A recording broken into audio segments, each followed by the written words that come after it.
বিসমিল্লাহির রহমানির রহিম। আসসালামু আলাইকুম ভিউয়ার্স। আমার মা কিচেন ব্লগে আপনাদের সবাইকে স্বাগতম। চলে এলাম নতুন একটি দুর্দান্ত স্বাদের নাস্তার রেসিপি নিয়ে। ভিউয়ার্স, আজকে আপনাদের সাথে শেয়ার করব কিভাবে খুবই মজাদার একটি মিষ্টি নাস্তা তৈরি করা যায়, যা আমাদের সকাল বিকাল কিংবা টিফিনে বাচ্চাদের পছন্দের, বয়স্কদের অনেক বেশি পছন্দের একটি নাস্তা। তো চলুন দেখা যাক পুরো রেসিপিটি।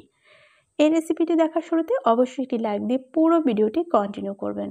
তো এত মজাদার একটি নাস্তা তৈরি করার জন্য প্রথমে আমি 2 কাপ পরিমাণে ময়দা নিয়ে নিয়েছি।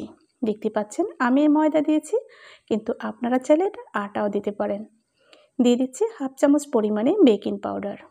দিয়ে দিচ্ছি স্বাদ মতো লবণ, তবে এখানে আমার 1/2 চামচ পরিমাণে লবণ ছিল।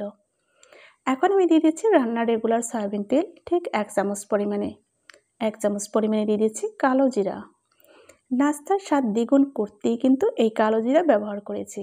এখন আমি হাত দিয়ে খুব সুন্দর করে ময়ান করে নেব। তো ভিউয়ার্স, এমন সুন্দর একটি নাস্তার জন্য লাইক কিন্তু একটা দেয়াই যায়, এবং সবার মাঝে বেশি বেশি করে শেয়ার করে দেবেন। অবশ্যই চ্যানেলটি সাবস্ক্রাইব করে আমার পাশেই থাকবেন নিত্য নতুন ভিডিও দেখার জন্য। তো ময়ান করা হয়ে গেছে। এখন আমি অল্প অল্প পানি দিয়ে একটি সফট ডো তৈরি করে নিয়েছি। দেখতে পাচ্ছেন এই ডোটি অতিরিক্ত শক্ত নয় এবং অতিরিক্ত নরমও নয়। এই ডোটি এখন আমি একটি বোর্ডের উপর রেখেছি।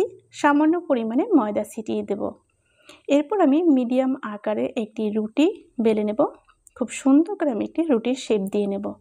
ভিউয়ার্স, দেখতে পাচ্ছেন আমি কিন্তু রুটিটাকে হালকা হাতে ভালো করে বেলে নিচ্ছি। ভিউয়ার্স, এমন দারুণ দারুণ রেসিপি দেখতে কিন্তু আপনারা সবসময় আমার সঙ্গেই থাকবেন, সাথেই থাকবেন। ভিডিও একদমই স্কিপ করবেন না। আর যদি আপনি পুরো রেসিপিটি ফলো করেন, তবে এইরকম একটি দুর্দান্ত স্বাদের নাস্তা আপনি আপনার পরিবারকে উপহার দিতে সক্ষম হবেন। আশা করি আপনারা কিছু শিখতে পারবেন। আর আপনারা যখন কিছু শিখবেন, তখন কিন্তু আমার কাজের ধন্যতা, পূর্ণতা আমি সবই পাবো। তো আশা করি আপনারা যদি বাসায় এটি ট্রাই করেন, কমেন্টের মাধ্যমে আমাকে জানাবেন, এবং আমার রেসিপি কেমন লাগলো তাও কিন্তু কমেন্টের মাধ্যমে জানাবেন। আপনাদের সাথে কথা বলতে বলতে রুটিটি বেলা হয়ে গিয়েছে। একটি চাকুর মাধ্যমে আমি খুব সুন্দর করে দাগ টেনে সমান ভাগে আমি অনেকগুলো পিস করে নিয়েছি। ভিউয়ার্স, আপনারা লক্ষ্য করলে বুঝতেই পারবেন আমি নাস্তাটা কিভাবে করতেছি। যখন এই চ্যাপটা সাইড থেকে আমি ফোল্ড করব, তখন কিন্তু খুব সুন্দর একটি ডিজাইন চলে আসবে। আপনারা লক্ষ্য করে দেখছেন যে আমি চ্যাপটা সাইড থেকে কিন্তু ফোল্ড করে নিয়েছি। তো নাস্তাটা কত সুন্দর লাগছে দেখেই কিন্তু বুঝতে পারছেন। খুবই সহজ উপকরণে সিম্পলভাবে কিন্তু এই নাস্তাটা তৈরি করা যায়। তো আপনাদের সুবিধার্থে আমি আরও একটি নাস্তা তৈরি করে দেখাবো। তো আমার সাথেই থাকুন, দেখতেই থাকুন। ইনশাল্লাহ দেখতে দেখতে একসময় ভালো লেগে যাবে। আর যদি ভালো লেগে যায়, তবে এই পরিবারের একজন সদস্য হয়ে এই পরিবারের সাথে যুক্ত হয়ে থাকবেন। এর জন্য চ্যানেলটি অবশ্যই সাবস্ক্রাইব করে রাখবেন। যারা সাবস্ক্রাইব করেছেন তাদেরকে অসংখ্য ধন্যবাদ। ভিউয়ার্স, এই একই পদ্ধতিতে কিন্তু আমি সবগুলো নাস্তা রেডি করে নেব। সবগুলো নাস্তা রেডি করে আপনাদেরকে আমি দেখাচ্ছি। দেখতেই পাচ্ছেন সব নাস্তাগুলো কত সুন্দর দেখাচ্ছে আমি যখন এগুলো সব রেডি করে নিয়েছি। এগুলো ভাজার জন্য চুলায় আমি একটি প্যান বসিয়ে পর্যাপ্ত পরিমাণে সয়াবিন তেল দিয়ে উষ্ণ গরম করে নিয়েছি। এখন আমি নাস্তাগুলো সব তেলের মধ্যে দিয়ে দেব।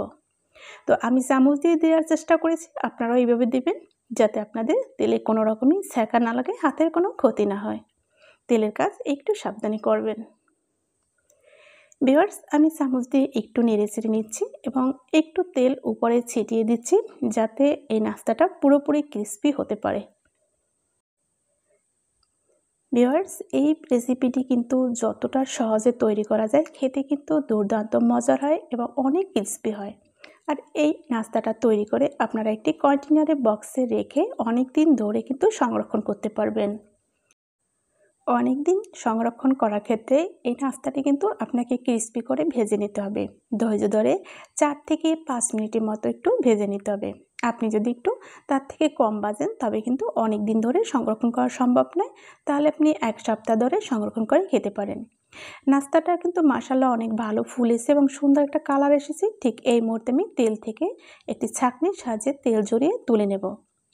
ভিউয়ার্স, দেখতে পাচ্ছেন আমি কিন্তু তেল ঝরিয়ে সব নাস্তাগুলো তুলে নিচ্ছি। এই নাস্তাগুলোতে আমি শিরা দেবো। এর জন্য প্রথমে আমি একটি চুলায় কড়াই বসিয়ে 1 কাপ পরিমাণে পানি দিয়েছি। এখানে আমি 1 কাপ পরিমাণে চিনি দিয়ে অনবরত নেড়েচেড়ে আমি একটি শিরা তৈরি করে নেব। এই মিষ্টি নাস্তাটি খেতে কিন্তু দুর্দান্ত লাগে। তো ভিউয়ার্স দেখতেই পাচ্ছেন শিরার যে একটা আঁশ তুলব সেটা কিন্তু অনেকটাই হয়ে গেছে। এখন আমি এই যে নাস্তাগুলো দিয়ে দিলাম শিরার মধ্যে। এখন আমি খুব সুন্দর করে নেড়েচেড়ে এই যে শিরাটা আর নাস্তাটাকে আমি মিশিয়ে দেব। এরকম নাস্তা কিন্তু খুবই স্বাদ লাগে এবং খেতে যেমন টেস্টি তেমন ক্রিস্পি, খুবই লোভনীয়, দেখতেও কিন্তু মাশাআল্লাহ। এভাবে আমি খুব সুন্দর করে 1 থেকে 2 মিনিটের মতো শিরার মধ্যে রেখে আপনাদেরকে সার্ভ করে দেখিয়ে দেব। তো ফাইনালি লুকটা কিন্তু আপনারা দেখতেই পাচ্ছেন, কারণ আপনাদেরকে আমি সার্ভ করে দেখিয়ে দিয়েছি যে নাস্তাগুলো আসলে কতটা সুন্দর হয়েছে। ভিউয়ার্স দেখতেই পাচ্ছেন যে কতটা লোভনীয় লাগছে। আশা করি আপনারা আমার রেসিপিটি ফলো করে বাসায় একবার হলেও তৈরি করবেন এবং টেস্ট করে দেখবেন যে আসলেই নাস্তাটা কতটা ভালো লাগে। ভিউয়ার্স অবশ্যই সুন্দর একটি কমেন্ট করতে একদমই ভুলে যাবেন না। চ্যানেলের সাথেই থাকুন, সব সময় দেখতে থাকুন। তো আজ এই পর্যন্তই, দেখা হবে আগামীতে নতুন কোনো রেসিপির সাথে, নতুন কোনো ভিডিওর সাথে ইনশাল্লাহ। সে পর্যন্ত সবাই ভালো থাকুন, সুস্থ থাকুন। আল্লাহ হাফিজ। আসসালামু আলাইকুম ওয়া রাহমাতুল্লাহি ওয়া বারাকাতুহু। যে যেখান থেকে আমার এই রেসিপিটি দেখেছেন আপনাদেরকে অসংখ্য অসংখ্য ধন্যবাদ। সবাই ভালো থাকুন। আল্লাহ হাফেজ।